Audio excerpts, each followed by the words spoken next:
सभी सरकारी विद्यालय के टीचर्स और एचएम को मेरा नमस्कार है। ये वीडियो बनाने का ऑब्जेक्टिव ये है कि आप लोगों को गाइड करना कि आप लोग हाउस होल्ड्स में जाके और घरों में जाकर किस प्रकार आप सर्वे करेंगे, इसका जो है जानकारी हम ऐप के माध्यम से आपको दे रहे हैं। जैसा कि आप लोगों को पहले से ज्ञात है कि इस बार जो शिशु पंजी सर्वे किया जाना है वो डहर ऐप के माध्यम से होगा। डहर 2.0 ऐप के माध्यम से ही इस बार टीचर्स और एचएम जो है हाउस होल्ड सर्वे करेंगे। और इसके लिए पहले से ही आपको जानकारी दी गई है कि गूगल प्ले स्टोर पर जाकर आप सभी डहर 2.0 सर्च करेंगे और जो ऐप आपको नज़र आएगा उसको आपको अपने एंड्रॉयड मोबाइल पर इंस्टॉल कर लेना है। इंस्टॉलेशन करने के पश्चात आपको लॉगिन करना है। लॉगिन करने के लिए भी हम लोगों ने बताया है कि आपका जो लॉगिन क्रेडेंशियल है, आप ई विद्यावाहिनी यूज़ करते हैं, ई विद्यावाहिनी का टीचर आईडी और एमपिन जो है वही आपका डहर ऐप में यूज़र आईडी और पासवर्ड है। सर्वे फॉर्म ओपन करके बताने से पूर्व मैं सभी टीचर्स और एचएम से निवेदन करूंगा कि कृपया आप लोग ये सुनिश्चित कर लें कि आप जिस विद्यालय से भी संबंधित हैं उस विद्यालय के द्वारा पहले से ही हैबिटेशन मैपिंग यानी आपके विद्यालय के पोषक क्षेत्र का निर्धारण और टीचर्स टोला टैगिंग और सभी टीचर्स को हाउस होल्ड एलोकेशन किया जाना अनिवार्य है। और मैपिंग और टीचर्स टोला टैगिंग की प्रक्रिया पहले से ही फेज़ 1 में डहर ऐप के ऊपर हो रही है। इसमें ये आप लोगों को सुनिश्चित करना है कि जो विद्यालय हैबिटेशन मैपिंग और टीचर्स टोला टैगिंग की पूरी प्रक्रिया पूर्ण कर लेंगे और पूर्ण करने के पश्चात अपने डेटा को फ्रीज़ कर देंगे, उसके पश्चात ही आप सर्वे कर पाएंगे, अन्यथा आपका सर्वे फॉर्म खुलेगा ही नहीं। तो इस बात को भली भांति जान लें कि यदि आपके विद्यालय के द्वारा अभी भी हैबिटेशन मैपिंग और टीचर्स टोला टैगिंग की प्रक्रिया डहर 2.0 ऐप पर कंप्लीट नहीं की गई है तो उसको यथाशीघ्र कंप्लीट करते हुए और अपने डेटा को अच्छे से वेरीफाई करके उसको फ्रीज़ कर लें, ताकि आपका जब आप लॉगिन करें तो आपका सर्वे फॉर्म जो है वो खुल पाए। अभी देखिए, आपको मैं एक टीचर आईडी से मैंने लॉगिन किया है जिनका नाम मीरू सोरेन है। तो इनके लॉगिन के थ्रू जो है मैं आपको बताना चाह रहा हूँ कि किस प्रकार जो है सर्वे इनको घर जाके करना है। तो आपको यहाँ पे कई सारे ऑप्शंस नज़र आ रहे हैं, जिसमें यहाँ पे नीचे बॉटम पे देखिए एक सर्वे का ऑप्शन है। इस सर्वे के ऑप्शन पे हम क्लिक करेंगे। क्लिक करते ही आपको ऊपर दिखेगा कि इस सर्वे को हमने 6 स्टेज में बांटा है। स्टेप 1 से लेके स्टेप 6 तक आपको जाना है। तो सबसे पहले स्टेप 1 में हम हाउस होल्ड का डिटेल बताएंगे। तो हाउस होल्ड का डिटेल बताने से पहले हम ये बताएंगे कि हमारा स्कूल कौन सा है। तो फॉर एग्ज़ाम्पल हमने एक स्कूल चुना, यूपीजी गवर्नमेंट हाई स्कूल रंगा जयंती, हमने इसको चूज़ कर लिया।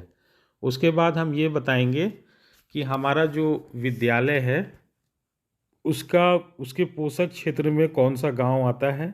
तो ये धर्मपुर गांव है, ठीक है। और इस धर्मपुर गांव में आपको कौन सा टोला टैग किया गया है, ये ड्रॉप डाउन से हम आ जाएंगे। ये पूर्वी टोला इनको टैग किया गया है, तो हमने पूर्वी टोला सिलेक्शन ले लिया। अब आगे हम बढ़ेंगे तो हमारा पहला काम है कि हम ये बताएंगे कि परिवार के मुखिया का नाम का क्या है, जिस परिवार में जाके हम बच्चों का शिशु पंजी सर्वे कर रहे हैं। तो एक एग्जाम्पल हम ले रहे हैं कि परिवार के मुखिया का नाम राजकुमार है। इनका कोई भी मोबाइल नंबर ऑप्शनल है, वो जो 10 डिजिट का है वो हम दे देंगे। ये देने के पश्चात हम आगे पिन कोड में आ जाएंगे। ठीक है, अब ये जो एड्रेस है जो ऑलरेडी आ रहा है, इस एड्रेस में यदि आप कोई परिवर्तन करना चाह रहे हैं तो इसमें आप आगे भी कोई एड्रेस जोड़ सकते हैं। अन्यथा आपको एड्रेस पर्याप्त लगता है तो यहाँ पे आप पिन कोड इंटर करेंगे। पिन कोड 6 डिजिट का है, हमने इंटर कर दिया एक पिन कोड। अब नेक्स्ट हम ये बताएंगे कि हम जिस हाउस होल्ड में जाके, जिस परिवार का में जाकर हम सर्वे कर रहे हैं, वो परिवार क्या प्रवासी प्रकृति का है। देखिए आपसे क्वेश्चन आ रहा है, is family migrant in nature. तो आप सभी ये जान लें कि माइग्रेंट का जो डेफिनेशन है वो नीचे देखिए आपको ये लिखा हुआ है कि यदि किसी घर के सदस्य अपने मूल स्थान से किसी दूसरे गांव, प्रखंड, जिला एवं राज्य में एक या एक से अधिक महीनों के लिए प्रवास करते हैं तो वो प्रवास माइग्रेंट नेचर में आते हैं। तो उस केस में हम यहाँ पर यस कर देंगे, अन्यथा ये नो रहेगा। आगे बढ़ते हैं। जैसे हमने ये ले लिया कि ये माइग्रेंट नेचर का है तो हमने इसमें यस कर दिया। अब आगे हमारा सवाल है कि जिस घर का हम सर्वे कर रहे हैं उस घर में 3 से 18 आयु वर्ग में कितने बच्चे हैं, बच्चे हैं या नहीं हैं। तो बच्चे हैं तो हम यस करेंगे, अन्यथा हम नो करेंगे। तो हमने यहाँ ले लिया कि हाँ, इस परिवार में 3 से 18 आयु वर्ग के बच्चे हैं। अब हमारा अगला सवाल होगा कि जो बच्चे हैं उनमें क्या कुछ बच्चे ऐसे हैं जो आउट ऑफ स्कूल है, यानी विद्यालय से बाहर हैं, विद्यालय नहीं जा रहे हैं, और क्या कुछ ऐसे भी बच्चे हैं जो विद्यालय में पहले से नामांकित हैं। तो हम ले रहे हैं कि इस घर में आउट ऑफ स्कूल बच्चे भी हैं और नामांकित बच्चे भी हैं। तो इस प्रकार से हमारा स्टेप 1 जो है वो पूरा हो गया। अब हम लोग नीचे सेव एंड कंटिन्यू वाले बटन पर क्लिक करेंगे। जैसे ही क्लिक करेंगे देखिए ऊपर पॉपअप मैसेज आ रहा है कि स्टेप 1 जो है आपका सेव हो चुका है डेटा। अब हम आ गए स्टेप 2 में। अब स्टेप 2 में हमने चूंकि वहाँ स्टेप 1 में अंतिम ऑप्शन में ये बताया था कि हाँ, इस परिवार में आउट ऑफ स्कूल बच्चा है, तो अब हम बताएंगे एक एक करके सभी बच्चों का डिटेल भरेंगे कि वो कौन कौन से बच्चे हैं। जैसे एक बच्चा है आपका शुभम कुमार, हमने इनका नाम ले लिया और इनके फादर का नाम ले लिया जो हमने पहले अंकित किया था। और ध्यान रहे इसमें हम लोगों ने ये ऑप्शन दिया है कि यदि परिवार में माता पिता या गार्जियन में से कोई एक भी यदि है तो आप उसका नाम दे सकते हैं। तीनों में से किसी एक का नाम देना अनिवार्य है, अन्यथा जो है ये स्टेप 2 से आपका आगे फॉर्म प्रोसीड नहीं होगा। तो ये सुनिश्चित कर लें कि यदि आप उस परिवार में माता पिता दोनों का नाम है तो आप दोनों का नाम दे सकते हैं। यदि माता पिता और गार्जियन में से किसी एक का नाम एक ही है तो आप उनका नाम दे सकते हैं। तो मैंने माता का और पिता का दोनों का नाम ले लिया। अब हम आगे बढ़ते हैं। यहाँ देखिए डेट ऑफ बर्थ है, तो डेट ऑफ बर्थ में DOB जो लिखा है इसके बगल में एक कैलेंडर का आइकॉन है। इस आइकॉन में जैसे ही हम क्लिक करेंगे तो ये हमारा कैलेंडर खुल जाता है। इसमें देखिए, इसमें ईयर चूज़ करने के लिए ऊपर देखिए 2025 वाला ऑप्शन लिखा हुआ है, इस पर हम क्लिक करेंगे। क्लिक करते ही हमारा ईयर का ड्रॉप डाउन खुल जाएगा। इसमें उस बच्चे का हम जो भी साल लेना चाहते हैं वो हम यहाँ से ले सकते हैं। जैसे हम एक बच्चे का ले रहे हैं 2016 1 दिसंबर। हमने इस बच्चे का एज ले लिया। चूँकि इसका जेंडर मेल है तो हम यहाँ मेल ले लेंगे। जेंडर में मेल, फीमेल और ट्रांसजेंडर तीनों का ऑप्शन दिया गया है, तो बच्चे का जो लिंग होगा उसके आधार पर आप यहाँ से चूज़ कर सकते हैं। उसके बाद हमें बताना है कि बच्चा जो है वो आउट ऑफ स्कूल चाइल्ड तो है, यानी विद्यालय से बाहर है, लेकिन वो उसका क्या प्रकार है, यानी बच्चा जो है वो किस प्रकार से आउट ऑफ स्कूल है। तो ये हम बताना चाहेंगे कि क्या वो चाइल्ड लेबर है, क्या वो ऑर्फन है या सिंगल पेरेंट चाइल्ड है, चिल्ड्रन विदाउट एडल्ट प्रोटेक्शन है, अर्बन डिप्राइव्ड चिल्ड्रन है, माइग्रेंट चिल्ड्रन है, प्रिमिटिव चाइल्ड है, children working in brick kiln है, children working in hotel dhaba है, children working in railway station bus stand है, कि वर्क साइट में काम करने वाले बच्चे हैं, या घरेलू कामों में व्यस्त बच्चे हैं, या घुमंतू बच्चे हैं, लेप्रोसी से अफेक्टेड बच्चे हैं, या ऐसे बच्चे हैं जिनके माता पिता कोविड में मृत हो चुके हैं, या बेगर चाइल्ड हैं। तो हम ले लेते हैं कि ये बच्चा माइग्रेंट प्रकृति का है। अब कैटेगरी का ऑप्शन है। कैटेगरी में हम चुनेंगे कि बच्चे की कैटेगरी क्या है। जनरल में है, ओबीसी में है, एससी में है, एसटी में है। तो हम ले लेते हैं कि ये बच्चा एसटी है। अब इस बच्चे का जो है रिलीजन कौन सा है वो हम चेक करते हैं। यहाँ से हम देख रहे हैं कि बच्चा बुद्धिस्ट है, क्रिश्चियन धर्म से है, हिंदू है, जैन है, मुस्लिम है या सिख है। हमने ले लिया कि बच्चा क्रिश्चियन है। अब देखिए यहाँ पे पूछा जा रहा है कि क्या बच्चा दिव्यांग है, यानी CWSN बच्चा है। यदि है तो हम यहाँ पे चेक बॉक्स पे क्लिक कर देंगे, और क्लिक करेंगे जैसे ही तो यहाँ पे आपसे ये नीचे बॉक्स पर सवाल पूछा जाएगा कि आप दिव्यांगता का प्रकार बताइए। तो आप सभी को पता होना चाहिए कि 21 प्रकार की दिव्यांगता होती है बच्चों में।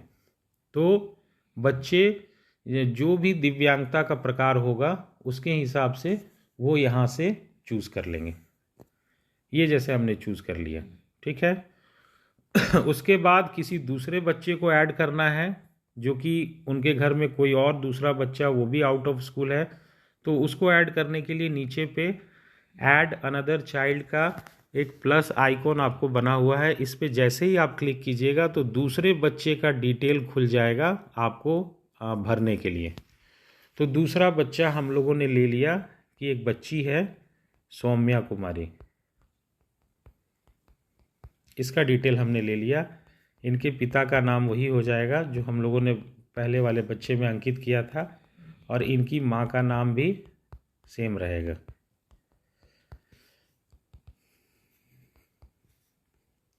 अब आगे इस बच्ची का हम डेट ऑफ बर्थ ले लेते हैं।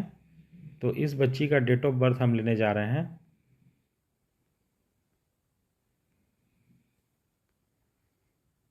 जैसे हमने इस बच्ची का डेट ऑफ बर्थ लिया 1 जनवरी 2013, ये हमने ले लिया।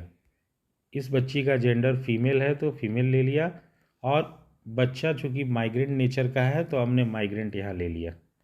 उसके बाद बच्चे की कैटेगरी एसटी ले लिया, और इनका धर्म हमने क्रिश्चियन ले लिया।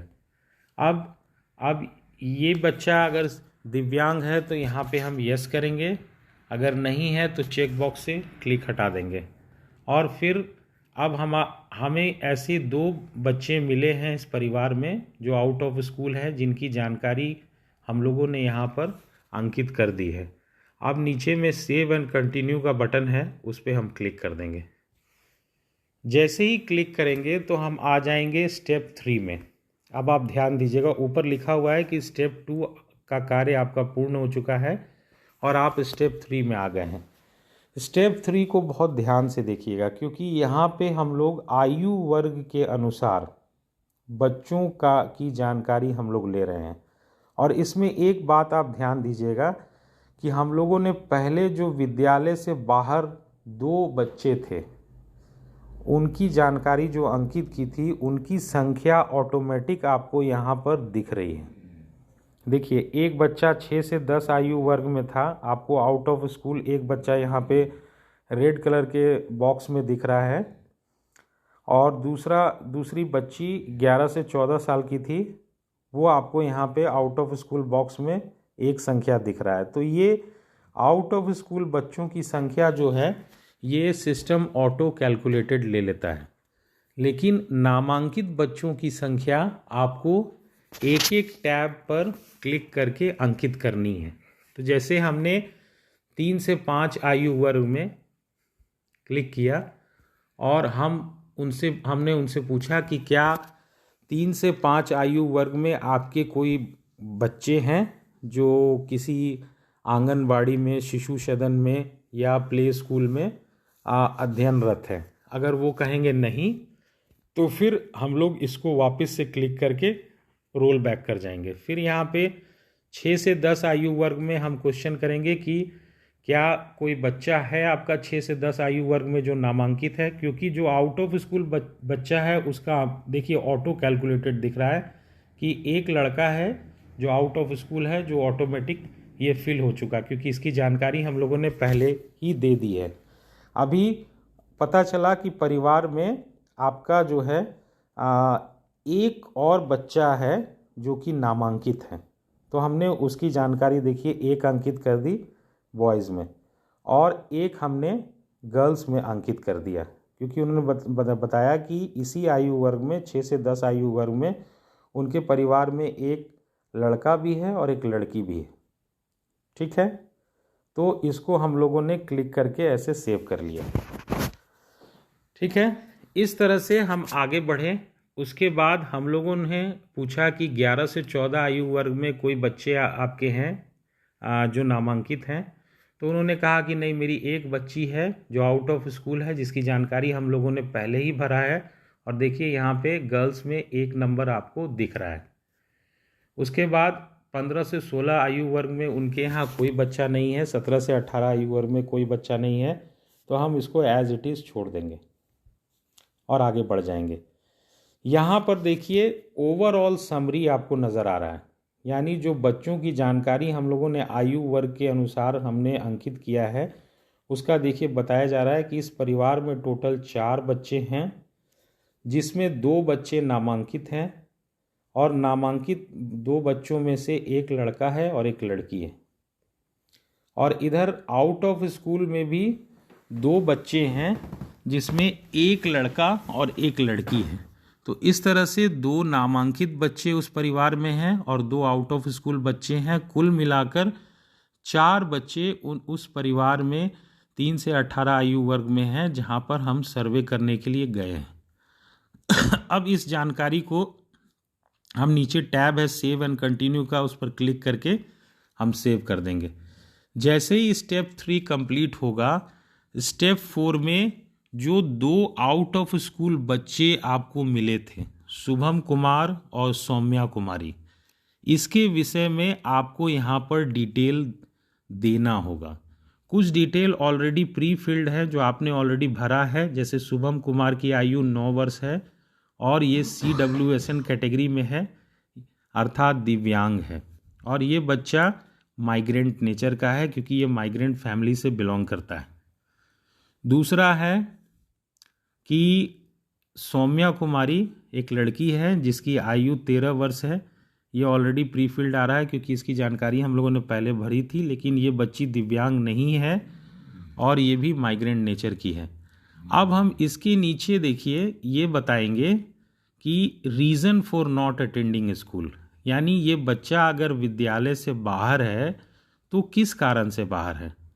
तो जैसे ही ये ड्रॉप डाउन पर क्लिक करेंगे तो आपको अंग्रेजी और हिंदी दोनों भाषा में ये कारण लिखे हुए हैं आपकी सुविधा के लिए। आप देख सकते हैं कई सारे कारण हैं, जैसे घरेलू काम में व्यस्त रहने के कारण, घर में अपने छोटे भाई बहनों की देखभाल करने के कारण, कृषि गैर कृषि कार्यों में व्यस्त रहने के कारण, ईंट भट्टे में काम करने के कारण, दुकान होटल में मजदूरी करने के कारण, कारखाने में मजदूरी करने के कारण।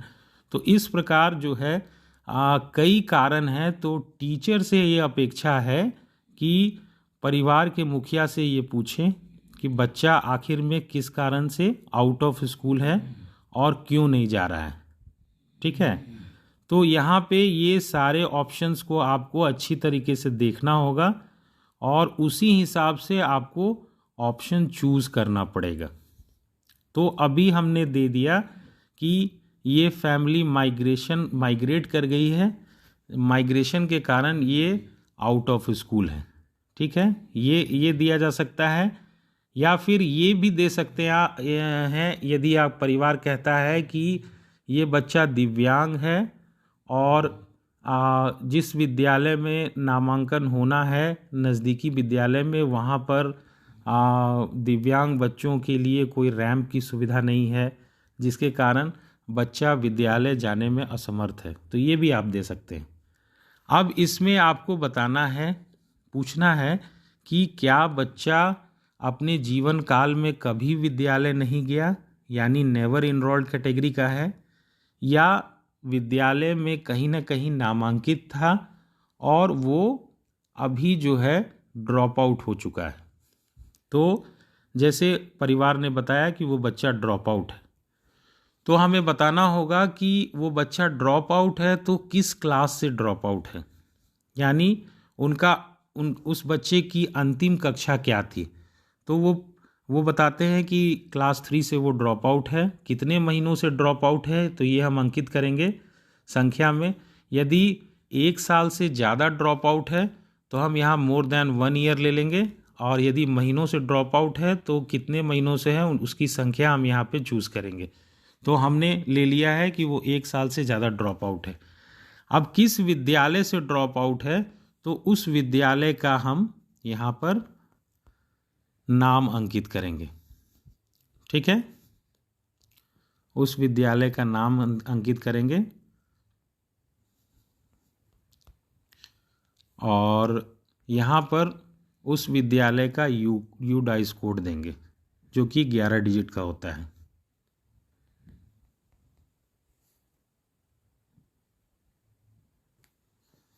ये हमने यूडाइस कोड ले लिया। ठीक है, अब इस बच्चे का स्टेटस जानने का प्रयास करेंगे कि क्या ये बच्चा प्रवासी हो चुका है, माइग्रेट कर चुका है, या वर्तमान में अभी घर पर है। यदि घर पर है तो present at home option choose करेंगे, और यदि माइग्रेटेड है तो माइग्रेटेड ऑप्शन चूज़ करेंगे। आगे हम बढ़ेंगे। अब दूसरी बच्ची जो आउट ऑफ स्कूल है उसकी जानकारी अंकित करेंगे कि सौम्या जो है वो किस कारण से नहीं आ रही है। तो उसमें हम लोगों ने दे दिया कि बच्ची जो है वो माइग्रेट कर चुकी है, जिसके कारण वो नहीं आ रही है। तो ये कारण हम एक एक करके अच्छी तरीके से देख लेंगे और परिवार से जानकारी लेने के पश्चात ही उसका कारण अंकित करेंगे। अब ये बच्ची भी ड्रॉप आउट है और ये बच्ची क्लास 6 से ड्रॉप आउट है और मोर देन 1 ईयर से ये ड्रॉप आउट है। इसी तरह से ये बच्ची भी जिस स्कूल से ड्रॉप आउट हुई थी वो और उस स्कूल से विद्यालय वापस नहीं आई, उस विद्यालय का नाम हम अंकित कर देंगे और इसका यूडाइस कोड ले लेंगे।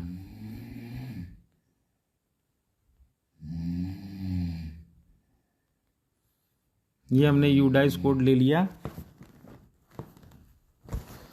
और उसके बाद ये बताएंगे कि बच्ची अभी घर पे है या माइग्रेट कर चुकी है। तो ये बच्ची अभी घर पे है तो हमने यही सिलेक्शन ले लिया है। अब यहाँ पर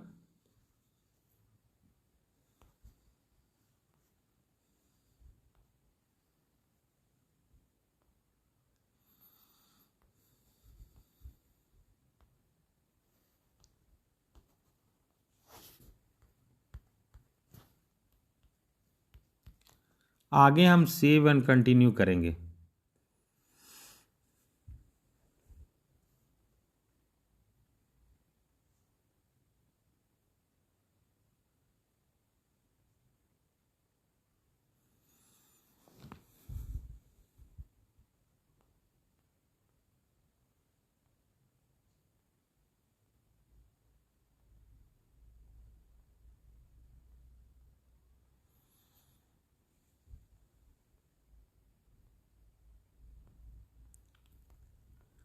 ये आगे बढ़ गए हम। अब यहाँ से हम यहाँ पे आपका सेव एंड कंटिन्यू कर लेंगे।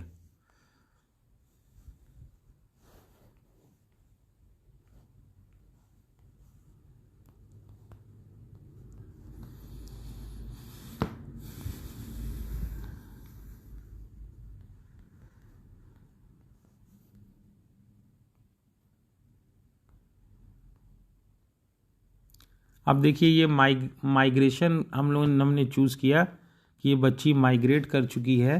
तो अब यहाँ पर हम बताएंगे कि ये जो बच्ची है ये माइग्रेट करके कहाँ पर गई है, किस राज्य में गई है। यदि ये अपने ही राज्य में ये माइग्रेट किया है इसने, तो ये किस ज़िले में गई है, उस ज़िले का नाम, उस प्रखंड का नाम, इस तरह से हम लिखते चले जाएंगे परिवार से पूछ के। उसके बाद गांव का नाम,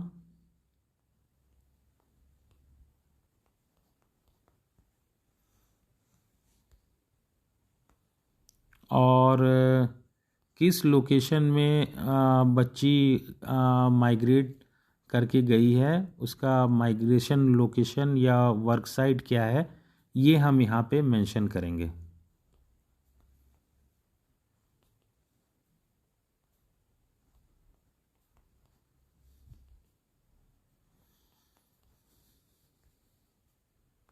और यहाँ माइग्रेशन का हम रीजन देंगे कि बच्ची अगर प्रवास की है तो किस कारण से प्रवास की है, सीजनल वर्क के कारण, फैमिली शिफ्ट के कारण, या लाइवलीहुड के कारण। देखिए ये कारण समझें, जो अपने जीवन यापन के लिए एक जगह से दूसरे जगह माइग्रेट करते हैं उसके लिए ऑप्शन होगा फॉर लाइवलीहुड, और जिनकी फैमिली शिफ्ट कर जाती है और वो माइग्रेशन कैटेगरी में आ जाते हैं, परिवार ही एक जगह से दूसरे जगह चला जाता है, तो उसमें फैमिली शिफ्ट लेंगे।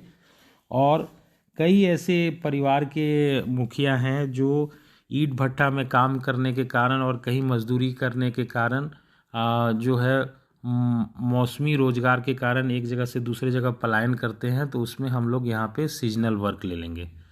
इस तरह से लेने के बाद हम आगे सेव करके बढ़ जाएंगे।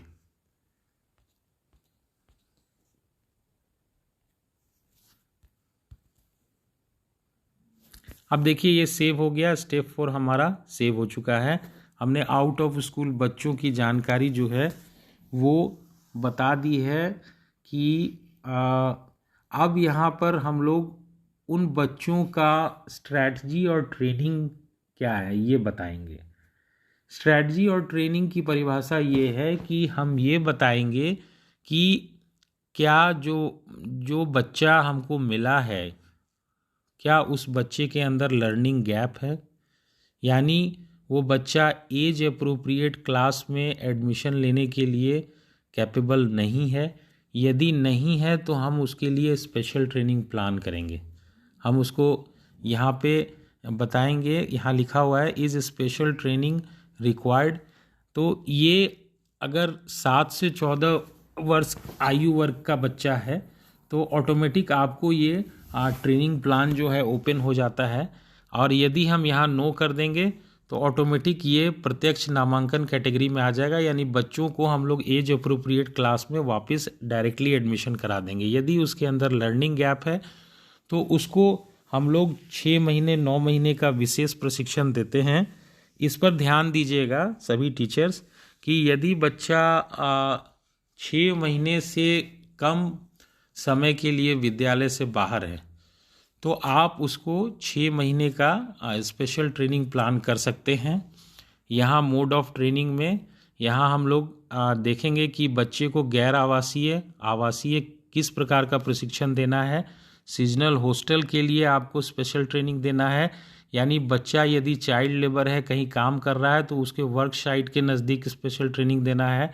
तो ये 4 ऑप्शंस हैं, इसमें से आपको चूज़ करना। जैसे हमने चूज़ किया कि इस बच्चे को गैर आवासीय जो है प्रशिक्षण की आवश्यकता है, इसमें फाइनेंशियल सपोर्ट उनको चाहिए क्योंकि भारत सरकार जो है ऐसे बच्चों के लिए जो है फंड देती है ताकि हम लोग इन बच्चों पर खर्च करके और इनको TLM TLE मटेरियल प्रोवाइड करें और इनको स्पेशल ट्रेनिंग देते हुए इनके लर्निंग गैप को फुलफ़िल करें ताकि ये अपने एज अप्रोप्रिएट क्लास में एडमिशन लेने के लिए सक्षम हो जाएं।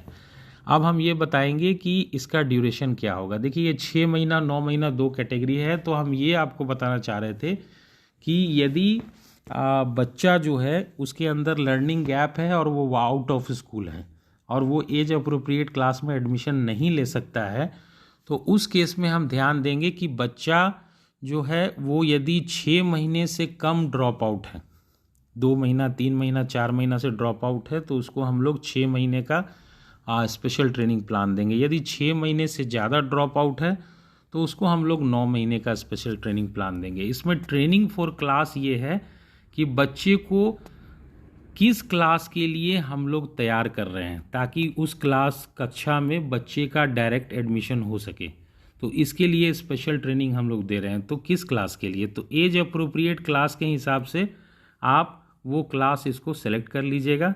सेलेक्ट करने के बाद हम आगे दूसरे बच्चे में पहुंच जाएंगे जो आउट ऑफ स्कूल है, जैसे सौम्या कुमारी है। अब हम देख रहे हैं कि इस बच्ची के अंदर भी लर्निंग गैप है और ये भी एज अप्रोप्रिएट क्लास में एडमिशन लेने के लिए सक्षम नहीं है, तो इसको भी स्पेशल ट्रेनिंग प्लान करके और इनको उस लेवल तक ला के इनको एडमिशन कराना है। तो इसके लिए भी हम लोगों ने नॉन रेजिडेंशियल स्पेशल ट्रेनिंग ले लिया।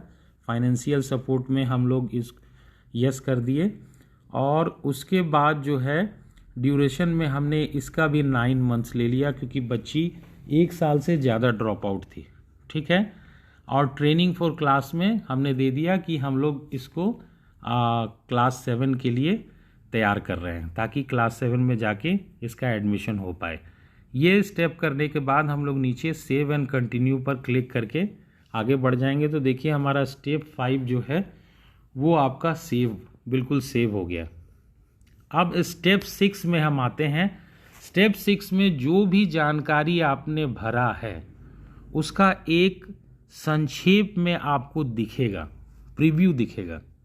इस प्रीव्यू को देखकर आप मिला सकते हैं कि आप फैमिली से भी दोबारा कंफर्म कर सकते हैं कि ये जानकारी जो आपने भरी है ये सही है कि नहीं। जैसे हमने फर्स्ट स्टेप में याद होगा आपको हाउस होल्ड डिटेल भरा था, उसके अंदर हमने परिवार के मुखिया का नाम, गांव टोला का नाम, mobile number, pin code, address, परिवार माइग्रेंट नेचर का है या नहीं है, उनके यहाँ आउट ऑफ स्कूल बच्चे हैं या नहीं हैं, और अगर हैं तो क्या आउट ऑफ स्कूल और नामांकित दोनों हैं, ये सारा हमने भरा था। दूसरा ऑप्शन था चाइल्ड काउंट समरी। इसमें याद होगा आपको हम लोगों ने आयु वर्ग के हिसाब से बच्चों की जानकारी ली थी कि कितने आउट ऑफ स्कूल बच्चे हैं और कितने नामांकित बच्चे हैं। इसमें हमने ये भी कहा था आपको कि आउट ऑफ स्कूल बच्चे की जानकारी ऑटो कैलकुलेटेड आ जाती है संख्या में, केवल यहाँ पे आपको नामांकित बच्चों की संख्या भरनी है कि उसमें कितने बॉयज़ नामांकित हैं और कितने गर्ल्स नामांकित हैं। तो इस प्रकार से ये आप जो भरे थे ये आपको भरा हुआ ऑलरेडी दिखेगा और नीचे ओवरऑल समरी दिखेगा। उसके बाद चिल्ड्रन लिस्ट में आएंगे तो आपको 2 बच्चा दिखेगा जो आउट ऑफ स्कूल है, जिसकी जानकारी आपने पूर्व में भरी है, शुभम कुमार और सौम्या कुमारी। उसके बाद ये देखिए फाइनल सबमिशन का ऑप्शन आएगा। फाइनल सबमिशन का ऑप्शन आते ही यहाँ पे देखिए एक चेकबॉक्स है जिसमें आप एक्नॉलेज कर रहे हैं, टीचर एक्नॉलेज कर रहे हैं जो सर्वे करने के लिए गए हैं कि मेरे द्वारा भरा गया डाटा जो है ये बिल्कुल सही है और मैं इसको वेरीफाई कर रहा हूँ या कर रही हूँ। इसको जैसे ही हम लोग चेकबॉक्स पे क्लिक करेंगे ये आपका सबमिशन के लिए आ जाएगा और जैसे ही हम सबमिट कर देंगे देखिए आपका सर्वे फॉर्म सक्सेसफुली अपलोड हो गया। ऊपर पॉपअप मैसेज आ रहा है कि सर्वे फॉर्म सेव सक्सेसफुली। अब आप जो है ये जो आपने सर्वे फॉर्म भरा है ये बिल्कुल ऑफलाइन भरा है और आपको मैं ये सुनिश्चित कर देना चाहता हूँ कि सर्वे फॉर्म भरने के लिए किसी भी प्रकार के इंटरनेट की आवश्यकता नहीं है। चूँकि आपने ऑलरेडी गूगल प्ले स्टोर से डहर ऐप को डाउनलोड कर लिया है और लॉगिन कर चुके हैं, तो ये सर्वे फॉर्म को खोल के आपने सर्वे की प्रक्रिया को पूर्ण कर ली है। एक घर का सर्वे कंप्लीट हो गया है। अब यहाँ नीचे देखिए जब आप नेटवर्क एरिया में आते हैं तो आप बाद में सर्वे करने के पश्चात आप लास्ट में नेटवर्क एरिया में आके और अपना जो नेट है इंटरनेट वो ऑन कर लें और उसके बाद आप यहाँ देखिए अपलोड डेटा का ऑप्शन है। ये अपलोड डेटा में जाके इस सर्वे फॉर्म को आप अपलोड कर दें ताकि सर्वर में ये डाटा हमारे तक पहुँच जाए कि आप सर्वे कर चुके हैं। तो जैसे ही हम अपलोड डाटा पे क्लिक करेंगे, देखिए आपको दिख रहा है कि आपने सर्वे नंबर 1 कंप्लीट किया है। कब कंप्लीट किया है?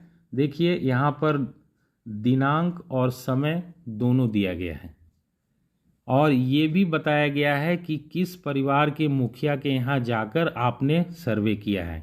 और यहाँ से आप अगर डाटा व्यू करना चाहते हैं तो जैसे ही व्यू डाटा पे क्लिक कीजिएगा, आपको पूरा सर्वे का जो प्रीव्यू है वापस से फिर से दिखना शुरू हो जाएगा। एक एक करके आप देख सकते हैं अपलोड करने से पहले। फिर बैक चले जाएंगे। अगर आप ये चाह रहे हैं कि हम इसको डिलीट करके फिर से सर्वे करें तो हम ये डिलीट का ऑप्शन भी हम लोगों ने दिया है। यहाँ डिलीट बटन पे आप क्लिक कीजिएगा तो ये पूरा सर्वे फॉर्म डिलीट हो जाएगा और इसको आपको फिर से सर्वे करना होगा। यदि आपको ये सर्वे फॉर्म जो है अपलोड करना है तो उसके लिए देखिए यहाँ सर्वे 1 के बगल में ये चेक बॉक्स है। चेक बॉक्स को जैसे ही क्लिक करेंगे यहाँ टिक मार्क हो जाएगा और यहाँ पर अपलोड करने का ऑप्शन नीचे आता है ग्रीन टैब, और इसको जैसे ही क्लिक करेंगे आपका देखिए ये पॉपअप मैसेज आ गया कि आपका एक सर्वे फॉर्म अपलोड हो चुका है। तो यही पूरी प्रक्रिया है और मेरा निवेदन है कि जो भी टीचर या एचएम घर जाकर सर्वे करते हैं वो सर्वे करने के पूर्व हमारे द्वारा जो सर्वे फॉर्म किस प्रकार से ओपन करके सर्वे करना है उसका एक यूज़र मैनुअल आप लोगों को साझा किया गया है। उस यूज़र मैनुअल को देखें और बताए गए वीडियो ट्यूटोरियल को देखें, उसके अनुसार आप लोग सही सर्वे करें, ये अपेक्षा है।